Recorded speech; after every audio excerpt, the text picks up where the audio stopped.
Kwa weche magoro ni Doho chiwo thuolo ne kidieny mochung' ne weche maiye bad migao mar obila miluongo ni IAU mondo non apisas 4 mag SSU mayande owuok kod jatend piny Kenya William Ruto. Jayal buche maduong' ma Kiambu Diana Mochache nong'ado wach makamano kata obedo ni telo mochung' ne ng'iyo tije obila maiye iluongo ni IPOA to ne ni kod to ni nonro ok nyal dhi kare kowe lwet IAU.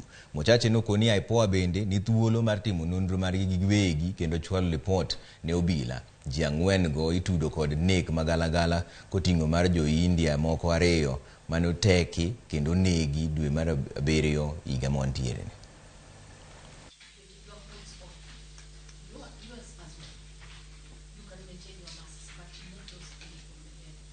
The victim advocate submissions were within the parameters set out in both Inspector Veronica Gitahi as well as Lendrix Waswa and dismissed the application by the Respondents' Council.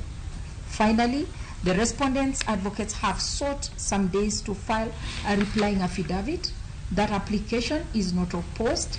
The respondents are therefore granted 2 days to file their response. This matter shall be heard on 28th Friday at 9 a.m.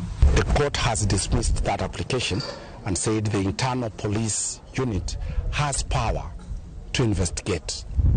After investigation, it will give the report to the Inspector General, and the Inspector General will forward that report if there is any criminal culpability to the DPP before our clans are charged. We are not satisfied with that decision, and we have sought leave to appeal, and we shall be moving to the court, to the High Court by close of business today once we get the certified copy of the ruling, because this is not the proper interpretation of the law. But we respect the decision, that ruling by the court.